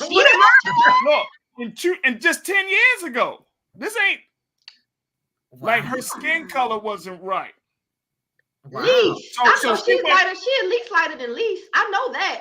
Like, yeah. No, she's real light. She is light. She's light. She looks like her mom. I mean, she's like a spitting image of her mom. If y'all remember Lisa Bonet from the Cosby Show. I had a crush on Lisa Bonet back in the day. I think a lot of dudes did, though. I just liked everything about her. You know what I'm saying? She was just dope. But she still looked the same. Like she aged so well. Looks like she looks so beautiful. But anyway, so Zoe said that she was doing this interview and she said that she didn't get the part because they were talking about how urban she looked, her skin color. And she put out a statement earlier today saying that when she mentioned that she didn't want to put anybody on blast, She said, I did not mention this to point any fingers or make anyone seem racist, namely Chris Nolan, the director of the film's producers, or anyone on the casting team, because I truly do not believe anyone meant any harm. I was simply given an example of what it was like to be a woman of color in this industry at that time. So this is my question. What is urban? What is urban? Come on, Iman. No, I know what urban is, but she's very, very, very light skinned. She has small facial features. You know, they say us African Americans, big nose, big lips, really punctual features. But everything about her is so petite and very light. So what is urban? Because Faraji, if they think she's urban, look at us. Yeah, we're beyond urban. So what is urban? If she's given urban, then what are we? We black market. We underground. We underground. We not even seen right now. It's like take your ass. No, but I mean that's what she and I get it. But see, I think it's the simple fact that this just happened 10 years ago, folks. This has happened to a young woman. This wasn't like now. If it happened to Zoe Kravitz, who is still an emerging star, like Batman right now, is bringing in crazy amounts of money. Mm-hmm. Like she's getting rave reviews as Selena Kyle in Catwoman right now, right?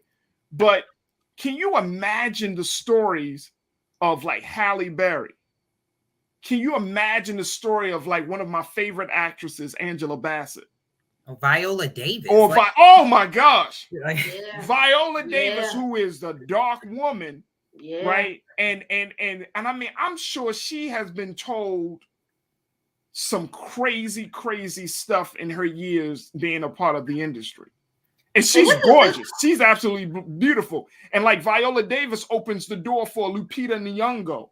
Mm-hmm. Mm-hmm. You know what I'm saying? Mm-hmm. So that colorism in that colorism situation is still a big thing. But that's the part for me, Lisa, about this story that I'm just like blown away. I'm like, yo, this is just 10 years ago. This wasn't 25, 30 years ago. This is 10 years ago. And she was a young woman.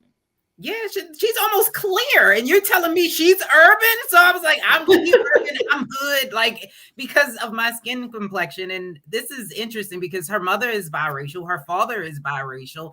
So if this is the way that they're treating people that look like Zoe Kravitz, like you said, I can only imagine what people like Viola Davis have to deal with. And then, Cheryl Lee Ralph came out recently and said she was talking to a casting. Let's just fire all the goddamn casting directors, because apparently it's a problem with the casting director. Because she came out and she said that a casting director told her, like, you're a beautiful black woman, but what do I do with you? I can't put you on screen with Tom Cruise. You couldn't kiss him. Who would watch that film? Oh, and wow. This is recent? No, this was years ago, but it's just a matter. I mean, it was still in probably like the 90s. Right. Wow. Right. So this is where we're at. And it's unfortunate because that's not even close to being true. Like, so I don't know what we need to do. Like I said, maybe let's get some more black people in those casting roles so that we can try to change the narrative of what it even means to be black. Like, let alone just talking about the colorist side, but what does it mean to be black? Because I think we also need to expand that as well. Like we joke about, I said she was clear, but she's no less black than I am. So imagine the brown paper bag test, though. Brown paper bag test. Let's talk about that. That happened decades ago. But like Faraji said, that was 10 years. That's not that far. That's not that far. 2012. It's not far at all. And look, and check this out. Let's look at the attitudes around race just 10 years ago in this country, right? Like we're seeing a lot more, of course, now I think we're seeing a lot more interracial couples. We're seeing a lot more dark skin, interracial, yeah. You know what I mean? Dark skinned women and men. Like, when I think of one of dark skinned men, from Chadwick to my man from This Is Us. I can't remember. Idris Elba. What about the brother that from This Is Us? He's a phenomenal actor. Lance Gross? No. Lance Gross. Isn't he was in Black Panther. He was Killmonger's father. He played Killmonger's father in it, but I cannot think of his name. He's an amazing actor. Right. It wasn't Lance Gross. No. Shout out to Lance Gross, though. I just want to say that's very attractive. But I mean, when you think about dark-skinned actors, like there's still a situation in Hollywood today where dark skin is still seen as a risky investment. Mm-hmm.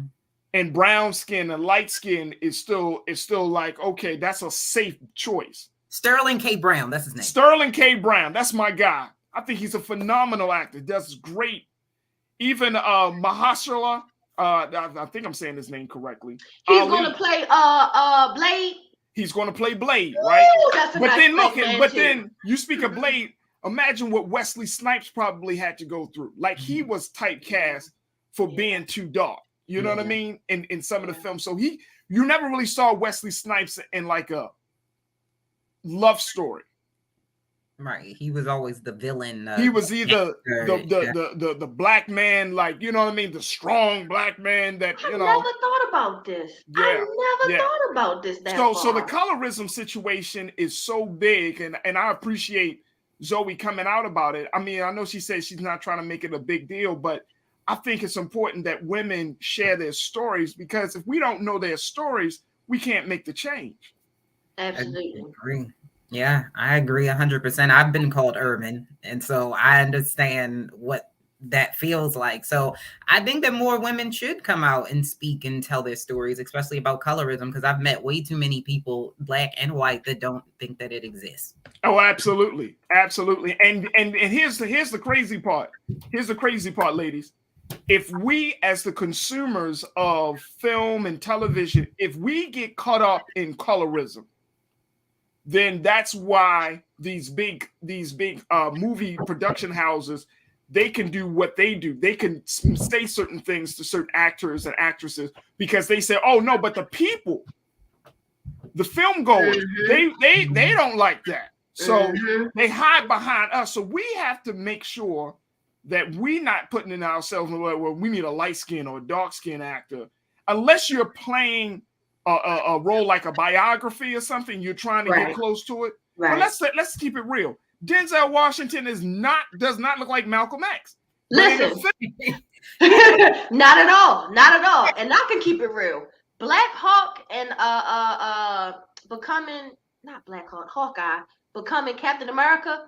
I'm going to be honest. Even as a black person, can we keep Captain America white? Like I don't like the. No, that's a whole different. Yeah, that's a different conversation. That's a different conversation. Okay. Because I don't like it. I don't really like it. I'm sorry. Even as a black person, I'm not feeling it. That's a different conversation, ladies. We gotta go. But I truly appreciate y'all. Lise Winnie, Iman Heath, thank you so much for joining us. I always appreciate the conversation on Tuesdays.